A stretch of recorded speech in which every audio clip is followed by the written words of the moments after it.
성경 말씀 갈라디아서 3장 10절로 13절 되겠습니다. 신약 305쪽 다 같이 합독하겠습니다.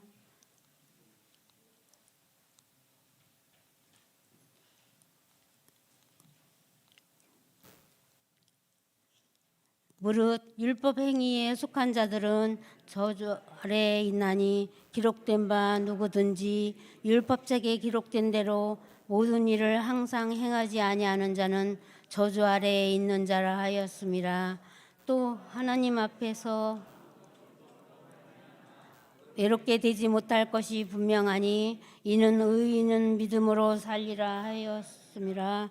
율법은 믿음에서 난 것이 아니니 율법을 행하는 자는 그 가운데서 살리라 하였느니라. 그리스도께서 우리를 위하여 저주를 받은 바 되사 율법의 저주에서 우리를 속량하였으니 기록된 바 나무에 달린 자마다 저주 아래에 있는 자라 하였음이라. 감사합니다. 오늘 찬양 부르시냐고 애쓰셨어요. 네.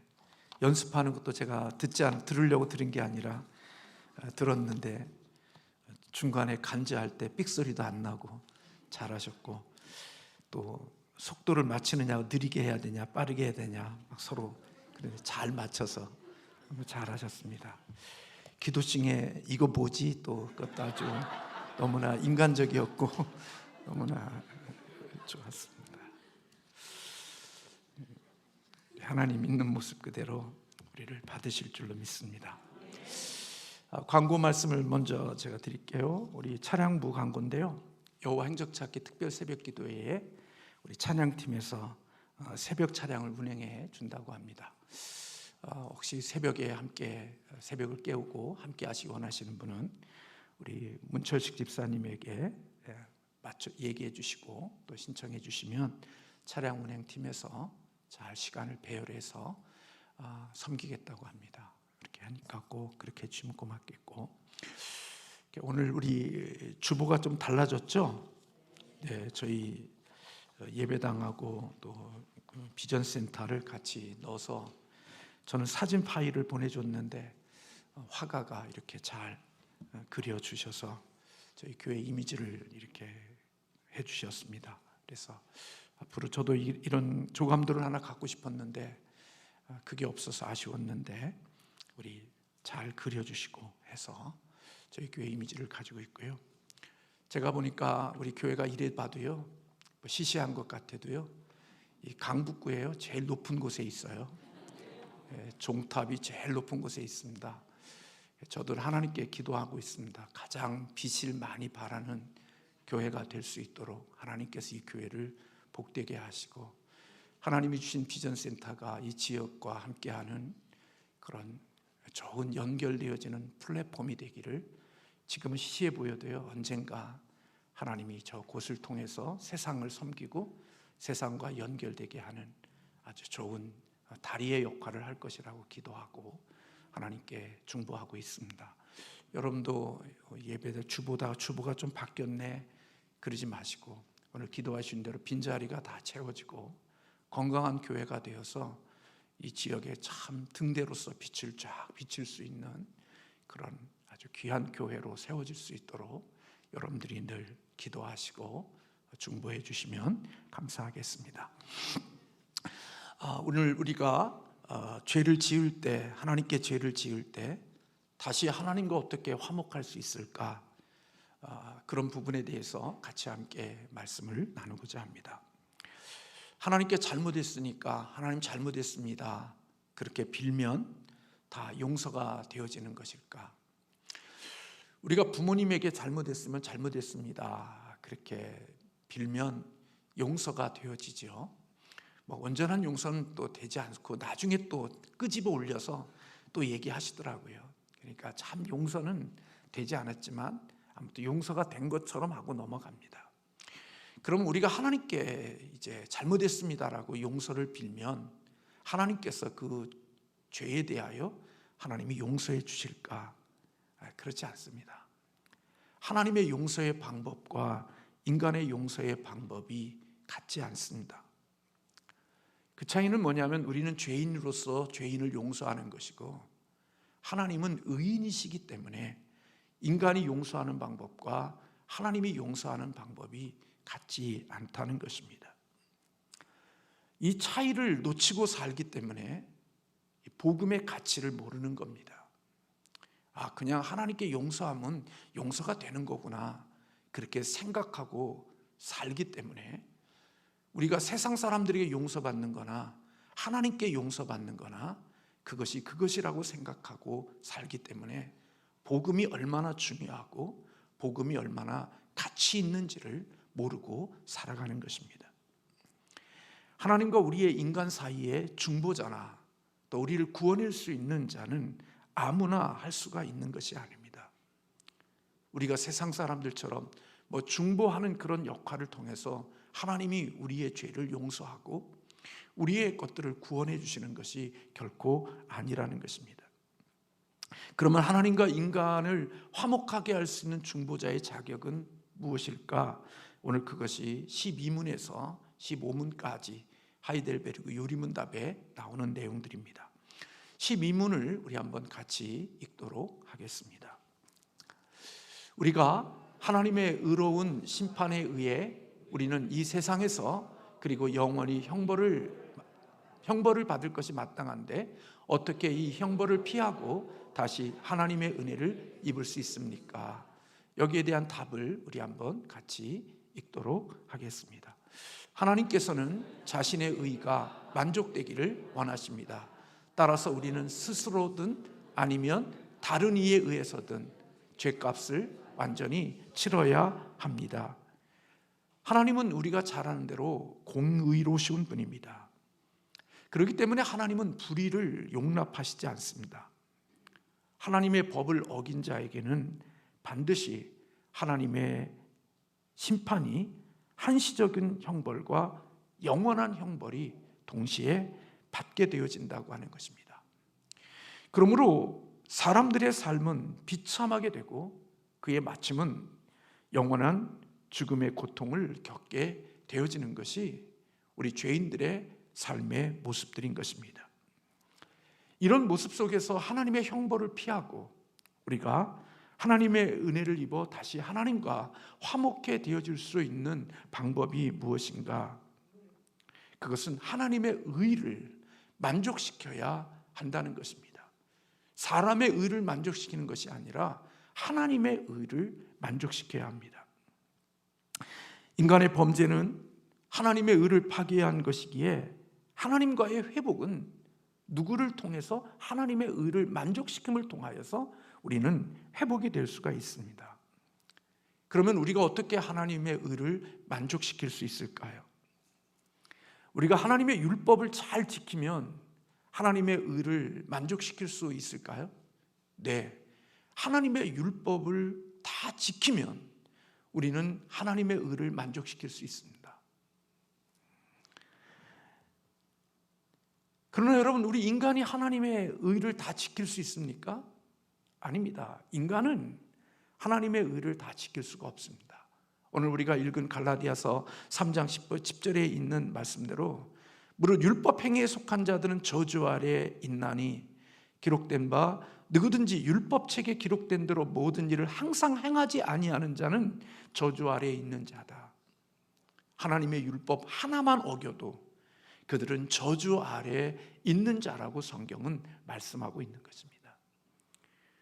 그렇기 때문에 이 땅에 하나님의 율법을 통해서 하나님의 의를 얻을 수 있는 사람은 피조물 가운데는 한 사람도 없습니다. 아담의 후손으로 태어나는 모든 인간은 하나님의 의를, 하나님의 율법을 만족시킬 수 있는 존재가 한 사람도 없다는 것입니다. 그래서 하이델베르크 교리문답 13문에는 그렇게 묻고 있습니다. 같이 한번 읽도록 하겠습니다. 그럼 우리가 스스로 이 값을 지불할 수 있습니까? 거기에 대한 답이 뭔지 보십시다. 결코 그럴 수 없습니다. 우리는 날마다 우리의 빚을 증가할 뿐입니다. 여러분, 우리는 하나님의 의를 지킬 수 없다고 말합니다. 모든 사람이 죄를 범하였음에 하나님의 영광에 이르지 못한다 하는 것이 성경이 우리를 향하여 선언하고 있는 부분입니다. 우리 스스로의 힘으로 하나님의 율법을 지킬 수가 없고, 날마다 우리는 우리의 죄의 어떤 빚을 증가하고 있다고 말하고 있습니다. 그러니까 여러분이 산 횟수만큼, 살아온 날만큼 뭐가 증가되어진 거냐? 죄가 증가되어졌다고 교리문답에는 말씀하고 있는 것입니다. 다시면 내가 호흡할수록, 내가 호흡하고 있는 시간이 길어지면 길어질수록 우리의 죄는 증가되어지고 있다, 그렇게 말씀하고 있는 것입니다. 그러니까 우리가 살아가는 자체가 죄의 덩어리입니다. 숨 쉬는 것 자체가 죄덩어리고, 우리가 호흡하고 있는 그 자체가 죄덩어리라는 것입니다. 그러니까 오래 살면 오래 살수록 더 깨끗하고 더 의로워지는 게 아니라 더 죄가 많아지고 죄가 증가되어지고 있다고 말하고 있는 것입니다.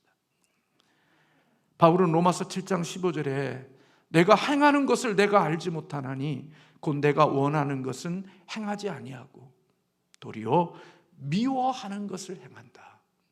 나 선한 것 행하고 싶고 착한 것 행하고 싶고 의로운 것 행하고 싶은데 내 마음은 그런 것들이 있는데 내가 정작 원하는 것은 하지 않고 오히려 미워하는 것들만을 내가 행하고 있다, 그렇게 말씀하고 있습니다. 여러분, 살면서 그런 거 느끼지 않나요? 주님의 교회를 섬기거나 세상을 살면서 뭔가 좋은 일을 하고 싶고 뭔가 하나님 기뻐하시는 일을 하겠다고 마음을 결정했는데 그게 죄라는 거, 그게 하나님의 미워하시는 일을 결정하고 하나님이 미워하시는 것을 행하면서 내가 하나님을 기쁘시게 하고 하나님을 즐겁게 해드리고 싶다고 말하면서 정작 하고 있는 것은 하나님이 미워하고 하나님이 싫어하고 하나님이 기뻐하지 않는 일들을 행하고 있는 우리의 모습들을 발견하게 되어지지 않나요? 겉으로는 주님 기쁘시게 한다고 하고 주님의 의를 위해서 행하고 있다고 하고 싶다고 말하는데 소원은 그런데 정작 행하고 있는 그 모습들을 보면 하나님이 미워하고 하나님의 의로움에서 멀어진 일들을 생각하고 계획하고 꿈꾸고 있는 모습들을 우리는 보잖아요. 그러니까 우리가 오늘 하이델베르크의 요리문답은 우리가 살아가면 살아갈수록 더 의로워지는 게 아니라 죄가 더 늘어나고 죄가 더 증거하는 존재들이라고 성경은 우리에게 말씀해 주고 있는 거죠. 로마서 7장 19절에도 보면 내가 원하는 바 선을 행하지 아니하고 도리어 원하지 아니한 바 악을 행한다, 그렇게 이야기하고 있어요. 내가 삶이 원하는 선한 일을 행하는 게 아니라 내가 원하지 아니하는 악을 행하면서 살아가고 있는 모습을 본다는 겁니다. 부인할 수가 없습니다. 아침에 선한 것 계획하고 하나님 기뻐하는 일 계획했다가도 정작 내가 살아가는 삶의 모양과 내 살아가는 삶의 생활을 보면 하나님이 기뻐하고 원하는 것이 아니라 하나님이 미워하고 하나님이 원치 않는 일을 행하고 있는 나의 모습을 볼 때들이 얼마나 많은지 모릅니다. 우리가 의로우신 하나님을 만족시키려고 애쓰면 애쓸수록 오히려 더 그분이 미워하는 일, 그분이 싫어하는 일을 행함으로 하나님의 진노만을 더 쌓아가는 모습들이 우리 아담의 후손들이 가진 모습들이라는 것입니다. 그러므로 불행하게도 인간이 그 어떤 노력과 그 인간의 어떤 애씀으로도 결코 하나님의 의로움을 만족시킬 수가 없다는 겁니다. 왜냐하면 우리는 선을 행할 능력이 없기 때문입니다. 우리는 본성적으로 악합니다. 그냥 악한 게 아니라 독종입니다. 진짜 독종입니다. 인간이 얼마나 악한 존재인지 우리는 우리 자신의 모습을 보면서 알 수가 있습니다. 철들고 나이 먹고 세월 많이 지났으니까 이제는 좀 더 의로움이 있겠지. 아니요. 나이 많이 들어도 그 악과 그 마음속에 있는 죄는 결코 사라지지 않고 여전히 남아있는 모습들을 보게 됩니다. 그래서 여러분, 우리 하나님의 율법에 쓰게 되어지면 우리는 우리의 의로움과 우리의 나음을 보는 게 아니라 하나님 앞에 우리가 얼마나 비참하고 얼마나 연약한 존재인가를 하나님의 말씀 앞에서 매일매일마다 발견하게 되어지는 것입니다. 그래서 로마서 3장 20절의 말씀에 보면 율법의 행위로 그의 앞에 의롭다 하심을 얻을 육체가 없다. 율법은 죄를 깨달을 뿐이라고 말씀하고 있습니다. 그러니까 여러분들이 하나님의 율법에 가까이 가면 가까이 갈수록 나 괜찮은 사람이네 그렇게 깨달아진다면 뭔가 문제가 있는 겁니다. 하나님의 말씀을 읽는데, 주의 말씀을 읽는데 나는 좀 괜찮고 나 상 받고 나 하나님 앞에 그래도 뭔가 나은 사람이네, 그런 것들을 날마다 깨닫는다고 하면 그거는 뭔가 성경을 잘못 읽고 있고 하나님의 말씀 앞에 잘못 써 있는 겁니다.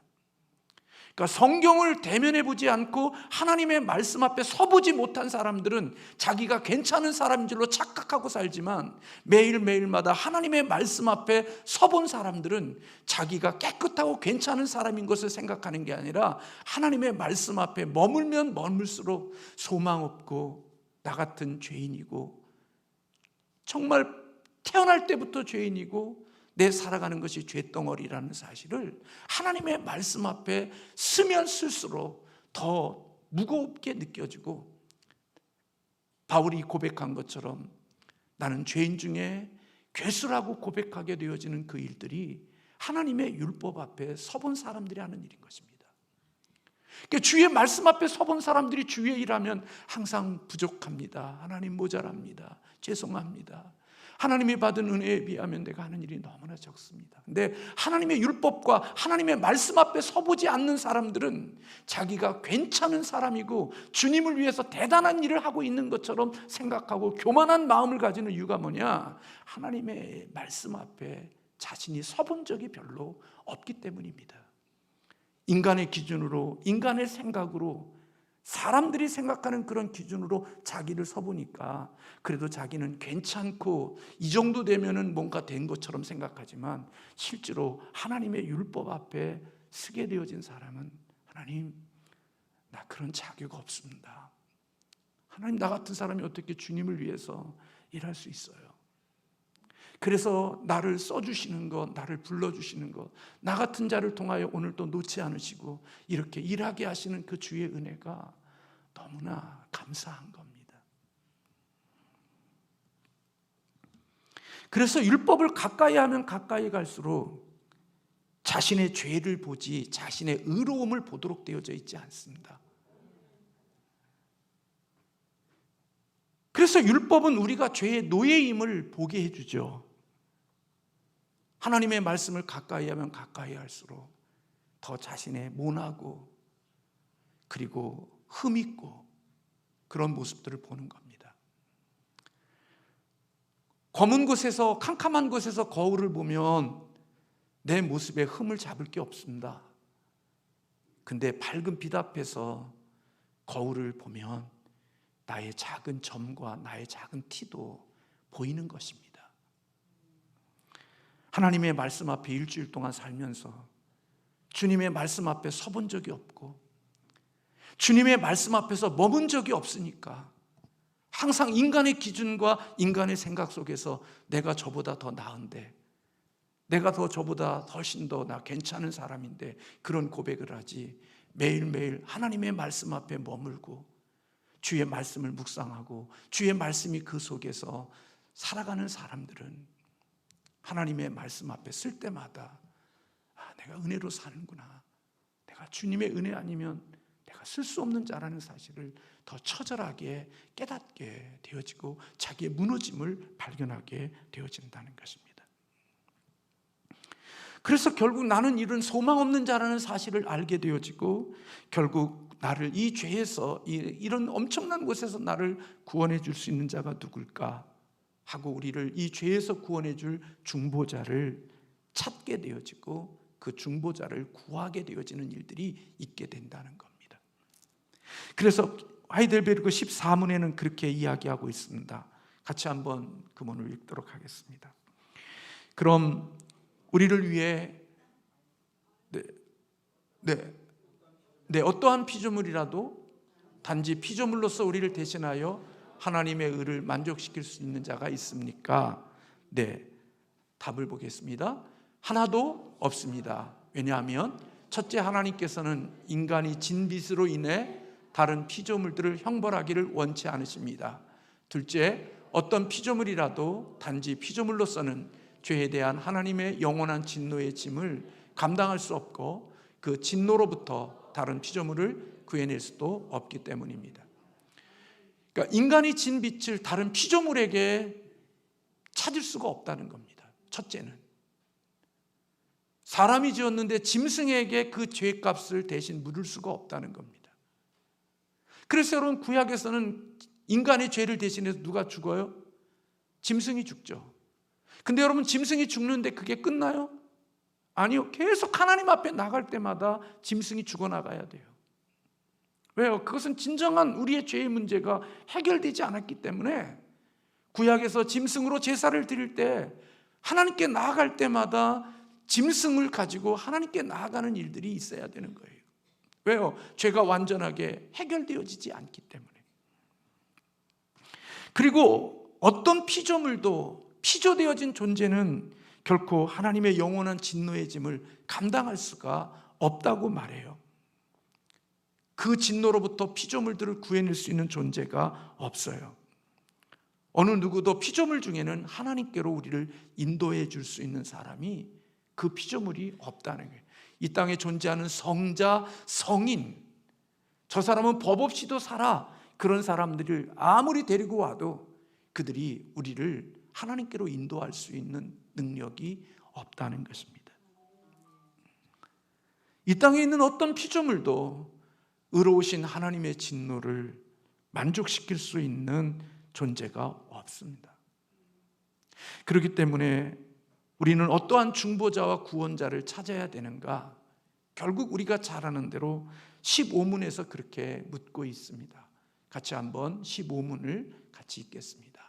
그렇다면 우리는 어떠한 중보자와 구원자를 찾아야 합니까? 답을 한번 같이 읽겠습니다.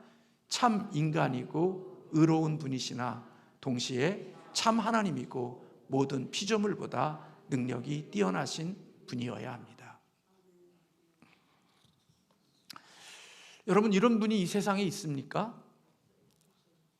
참 인간이고 의로운 분이시며 동시에 참 하나님이고 모든 피조물보다 능력이 뛰어나신 분, 그런 분이 이 세상에 있냔 말입니다. 없습니다. 하나님과 동등하신 분이고 모든 피조물보다도 강한 분, 하나님은 공의로우시기에 그 공의로움을 만족시킬 수 있는 분은 참 사람이면서 참 하나님이셔야 한다는 것입니다.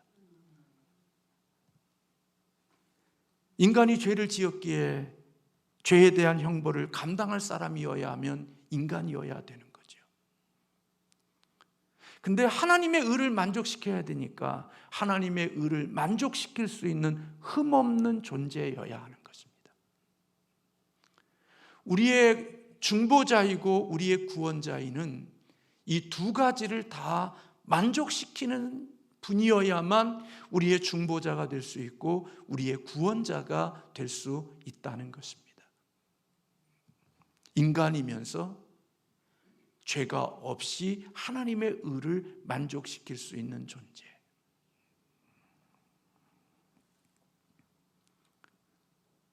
여러분, 이런 분은 이 세상에 없습니다. 인간이 아무리 의로워도 그는 하나님의 의로움을 가진 존재가 없습니다. 다 원죄와 자범죄를 가지고 이 땅에 태어나기에 이 땅에 존재하는 사람들은 이 의로움과 하나님이 요구하는 이 일을 충족시킬 수 있는 존재가 아무도 없는 것입니다. 하나님의 공의를 만족시킬 수 있는 분은 죄 없는 분이어야 하는 것입니다. 누가 다른 사람, 내가 저 사람의 죄를 담당할게요, 자기가 죄인이면서 내가 저 사람의 죄를 담당하겠다는 웃기는 일을 선택할 수 있습니까? 자기가 좀 덜 죄인이니까 저 사람의 죄를 자기가 담당하겠다는 거예요. 저 사람은 다리와 손이 다 부러졌는데 나는 손가락밖에 부러지지 않았으니까 내가 저 사람의 몫을 감당하겠다고 해도 하나님 앞에 그것을 충족시킬 수가 없는 겁니다. 완전해야 되니까. 그러므로 하나님의 공의를 만족시킬 수 있는 분은 오직 하나님 자신밖에 없는 겁니다.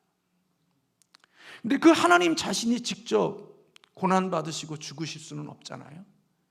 그러니까 하나님과 동등하신 독생자 예수 그리스도, 죄 없으신 예수 그리스도를 이 땅에 보내셔서 그 죄 없는 예수님의 생명, 하나님이시며 참 인간이신 예수 그리스도를 보내주셔서 그분이 십자가의 죽으심으로 우리의 죄의 값을 지불해 주시고 죄 없는 그분이 우리의 삶에 구원하시는 중보자와 구원자가 되게 하셨다는 겁니다.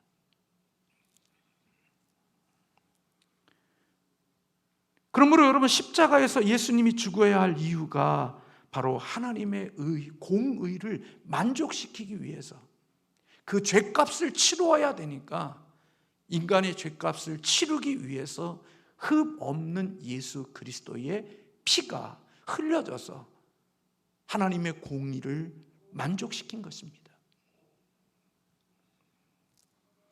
이 땅에 있는 모든 인구, 세상에 있는 모든 인구를 다 가져다가 하나님 앞에 그 피 흘린다고 해서 하나님의 그 피를 통하여 우리의 의로움을 대신할 수 있는 것들은 아무것도 없습니다. 이 세상의 우주에 있는 모든 것들을 동원해도 그 우리의 피를, 우리의 죄를 씻길 수가 없습니다. 하나님이 보시는, 하나님이 우리의 죄를 씻을 수 있는 것은 오직 하나님의 기준과 하나님의 원함에 맞은 것은 죄 없으면서도 참 인간인 이 두 가지를 만족시킬 수 있는 분이어야만 하나님의 의로움을 만족시킬 수 있고 우리를 구원할 수 있는 중보자가 되는 것입니다. 그래서 여러분들이 잘 아는 대로 예수님은 원죄가 없는 모습으로 오셔야 되기 때문에 아담의 후손으로 오지 아니하시고 여인의 후손으로 오신 겁니다. 왜요?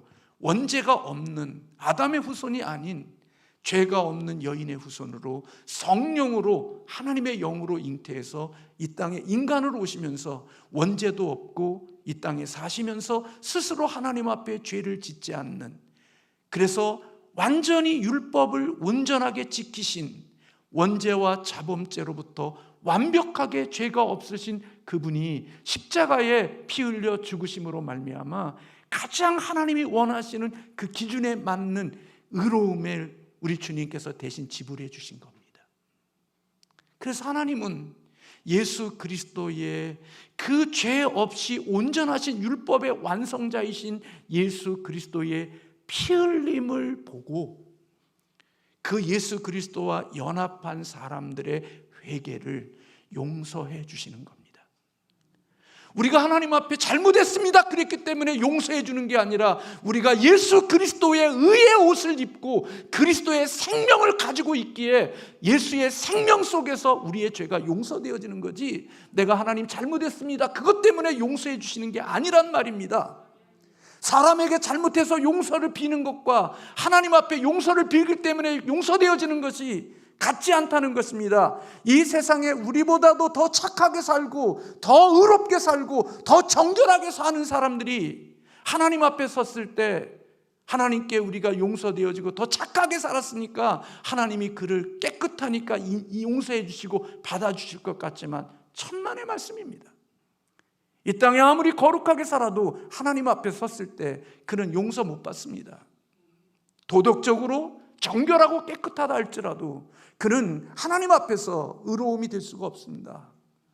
하나님 앞에 의로운 자로 쓸 수 있는 것은 우리의 죄를 다 씻기시고 하나님의 의를 만족시키신 예수 그리스도의 의의 옷을 입고 그 생명을 가지고 있는 자가 회개할 때, 주님 앞에 섰을 때 하나님이 그의 기도를 들으시는 이유가 우리 때가 회개했기 때문에 하는 게 아니라 예수 그리스도의 의의 의로움 때문에 우리의 기도를 받으시는 겁니다. 그래서 여러분들이 저나 여러분이 기도할 때마다 누구의 이름으로 기도합니까? 예수님의 이름으로 기도하는 겁니다.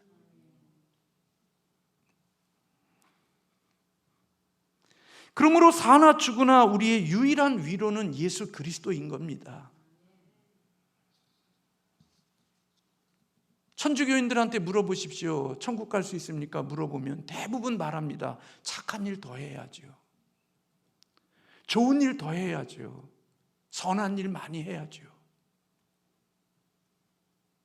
늘 묻는 게, 물으면 착하고 좋은 일, 선한 일 많이 하는 것이 그들의 유일한 목표입니다. 선한 일 많이 하면, 착한 일 많이 하면 천국 갈 수 있다고 생각하기 때문에 그렇습니다. 근데 여러분, 이 세상에 아무리 착하고 선한 일 많이 해보십시오. 예수 생명 없으면 하나님의 앞에 의인으로 쓸 수가 없습니다. 여러분이 이 세상에 예배당을 건축하고 교회를 섬기고 주님을 위해서 몸을 바치고 별일을 다 했다고 해서 그것 때문에 여러분이 구원받는 거 아닙니다. 저나 여러분이 하나님을 위해서 대단한 일을 했기 때문에 그 일이 공로가 되어서 하나님께 받아들여지거나 하나님이 우리를 구원해 주시는 것이 결코 아니라는 것입니다. 구원은 예수 그리스도를 믿어서 그 예수 그리스도의 생명이 내 생명이 되어졌기에, 그 예수님의 생명이 있기에 우리가 주님으로부터, 하나님께로부터 구원을 받는 것입니다. 그 율법주의자들은 늘 자기의 착함과 선함으로, 정말 여러분, 예수 그리스도를 믿는 사람들이 아무리 공로를 드려도 여러분, 불교인들 공로보다 더 드립니까? 샤머니즘 가진 사람들의 그런 모습보다 우리가 더 공을 드립니까? 여러분, 사람들이, 세상에 사는 사람들도 얼마나 공을 들인 줄 아세요? 이름도 없는 신에게 빌 때 옷 단장합니다. 목욕합니다. 머리 빗습니다. 그리고 무릎 꿇고 합니다. 여러분, 저는 잘 모르지만 여기 도선상가, 언젠가 한번 도선상가 어디 거기 갔을 때 그 어디 앞에서 막 절을 하는데요, 일어났다 앉았다 절하는데 그게요, 다리가 후들후들거릴 정도로 그렇게 빌더라고요. 우리가 주님을 위해서 공을 비는 게, 여러분, 이게 힘들다고요? 이런 것들로 구원을 받는다면요, 여러분, 우리보다 구원받을 사람들 진짜 많습니다. 이 땅에 착하게 살려고 애쓰는 사람 많고요, 더 선한 일 하려고 하는 사람들 많고요, 이 세상에 좋은 마음 가지고 살려고 마음 공부하는 사람들 널려 있습니다.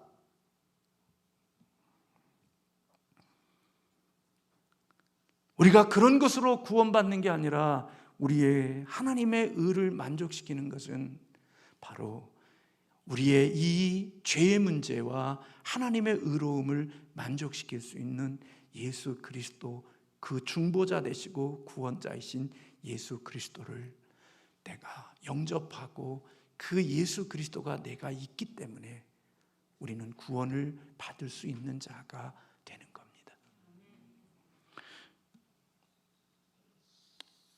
그래서 여러분, 예수 그리스도가 없으면 아무것도 없는 겁니다.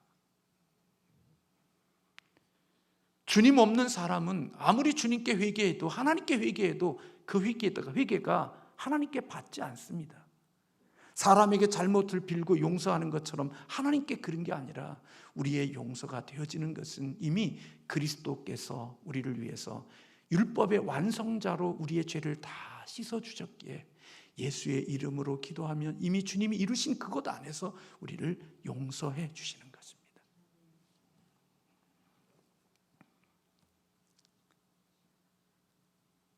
그러므로 우리는 예수 그리스도의 보혈의 공로 없이는 하나님 앞에 나아갈 수가 없는 것입니다. 그래서 여러분, 복음은 예수 그리스도인 겁니다. 다른 게 아닙니다. 복음은 바로 예수 그리스도가 복음이고, 그래서 여러분, 우리가 3주간 동안 십자가와 주님의 말씀에 대한 것들을 묵상하려고 하는 이유가, 십자가를 아주 평범하게 그냥 대충 생각하고 살지만 이 십자가 없이는 결코 하나님 앞에 쓸 수 있는 자가 아무도 없습니다. 십자가를 놓치고 사는 사람들, 예수 그리스도를 놓치고 사는 사람들, 여러분, 구원, 죄 용서함, 그리스도 없이는 그 어느 것 하나 이루어질 수 있는 게 없습니다. 그래서 우리의 인생의 해답은 예수 그리스도가 되시는 것이고, 우리의 영혼의 생명은 죽어도 다시 사는 것은 예수의 생명으로 인하여 가능한 것입니다. 복음과 율법은 그런 것입니다. 복음은 예수님의 생명을 의지하여 사는 거고, 율법은 지 공로와 지 노력과 지 애씀으로 살아가는 겁니다. 그래서 복음은 예수님의 은혜 때문에 늘 감사한 겁니다. 고마운 것이고, 주님의 은혜 없이 때문에 내가 사는 게 은혜임을 깨기에 늘 감사하고 살지만, 율법은 자기 의를 드러내는 것이기에 교만한 자리로 나아가게 되어지고, 정말 시시껄렁한 것들을 했음에도 불구하고 그것이 대단한 것이라고 생각하는 이유는 예수님의 십자가의 의미를 모르기 때문에 그렇습니다. 주님이 십자가에서 이루어진 일이 나와 어떤 의미가 있는지를 모르니까 교회 안에서 주의 일 조금 하고서 그 일이 자기의 공로와 업적이 되어져서 정말 시시한 것들 하면서도 교만하여 거들먹거리고 자랑하고 나 같은 자가 어디 있냐고 말하고,